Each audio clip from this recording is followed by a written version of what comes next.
Treat your manager like it's your client. Nah, apa sih maksudnya?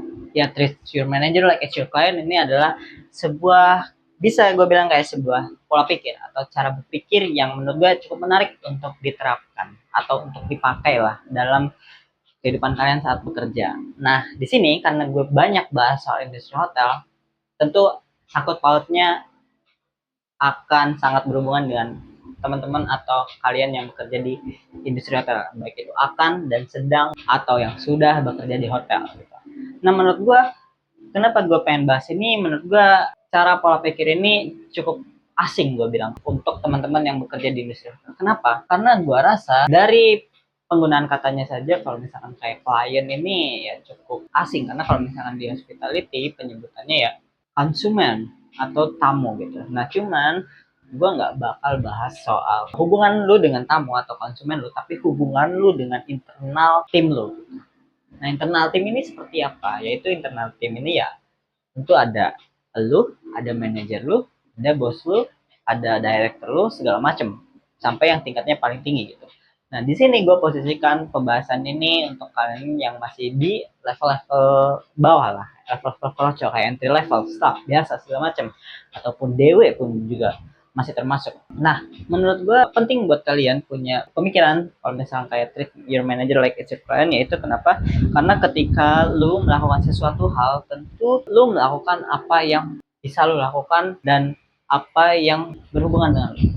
Nah, jadi cukup nangkep ya kalau misalnya kayak the whole konteks dari mindset treat your manager like it's your client adalah meminta diri lu sebagai sebuah individu itu bekerja ya sebagai sebuah individu yang memberikan pelayanan jasa atau servis atau sebuah skill kepada entitas lain berupa pekerjaan lah intinya. Nah, banyak dari teman-teman yang di industri hotel itu bekerja tidak sebagai sebuah individu atau entitas yang yes, ini adalah gue. Apalagi kalau misalkan teman-teman yang bekerja di operasional, food and beverage, atau di banket atau di front office, ini gue tidak mendiskreditkan departemen-departemen yang gue sebutkan, tapi di sini gue cuma mengambil contoh saja. Kayak misalkan teman-teman yang masih pemula nih kadang kayak suka rombongan nih, kayak ibaratnya lu tuh kerja, oh ini ada kenalan gue kenal di tempat kerja, performance dia ya kerja ya sekerjanya yang dikerjain, nggak yang kasih output lain segala macam. Menurut gue itu agak salah. Karena apa? Karena ketika lu bekerja seperti itu, what was make you special gitu. Apa yang bikin lu special? Nah, menurut gue kalau misalkan lu dengan memiliki mindset seperti ini, lu tuh bisa agak outstanding gitu. Karena apa? Karena lu bekerja sebagai sebuah entitas, sebuah individu yang memberikan skill atau mindset, sebuah skill atau value gitu. Nah, kalau tidak ya sama aja gitu.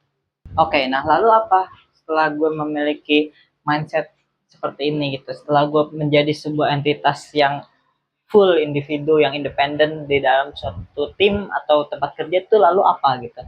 Ya bagi gue kalau misalnya kita udah punya mindset yang tepat seperti itu, ini akan sangat membantu buat kalian di kedepannya. Kedepannya seperti apa? Kalau misalnya kayak gini, kalian adalah orang yang tipe overthinking gitu, suka cemas akan masa depan gitu.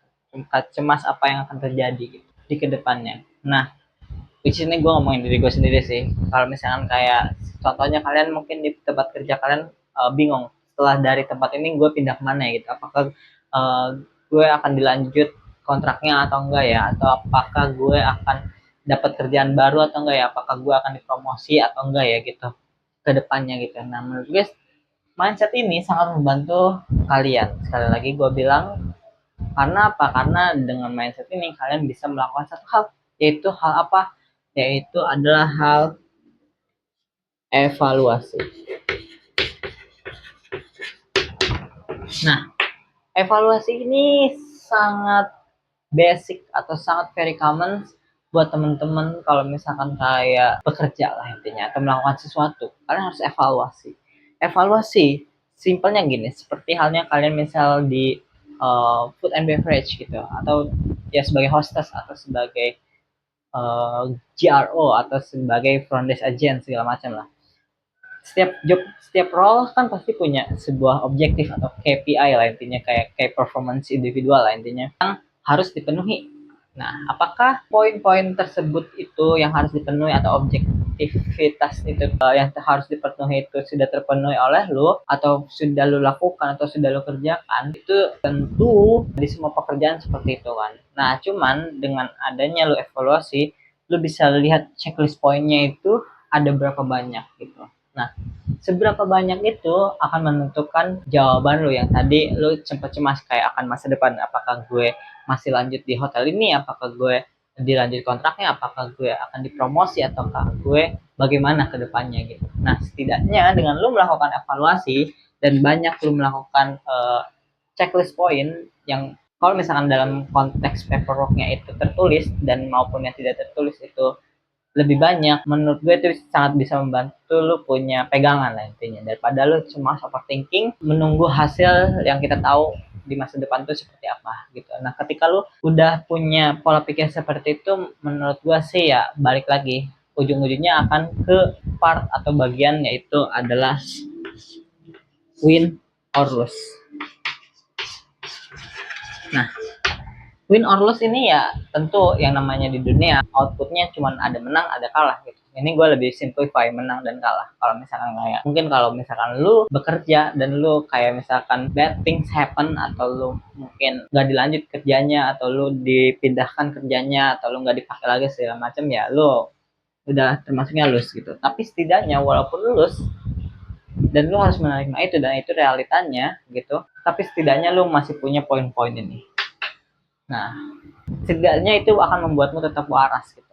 Karena kalau misalkan lu nggak punya mindset untuk evaluasi diri atau segala macam, menurut gue sih itu akan membuat lu lebih gila aja sih.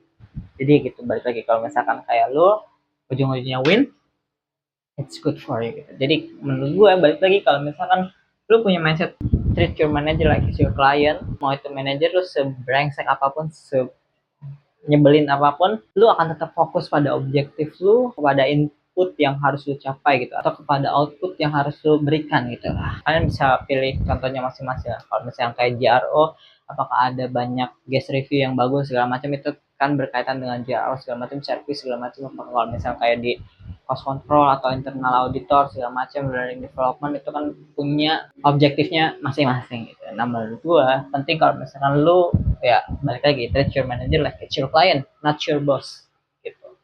Karena kalau misalkan lu berpikir your manager atau direct atasan lu sebagai bos, itu hanya akan memberikan pressure kepada lu gitu. Karena kalau misalkan lu menjadikan manager atau direct atasan lu atau user lu di departemen apapun itu sebagai klien, itu akan membuat lu tetap waras sebagai sebuah entitas atau individu gitu, untuk memberikan output yang baik lah menurut gue ya. Mau itu outputnya bagus ataupun jelek, semua balik lagi ke individu lo masing-masing, yang dimana itu adalah dalam kendali kontrol lo gitu doang sih. Jadi menurut gua penting kalau misalnya kalian walaupun bekerja di hotel yang dimana manningnya sangat banyak dan ya orangnya banyak lah intinya, ya menurut gua tetap lo harus punya mindset treat your manager like it's your client.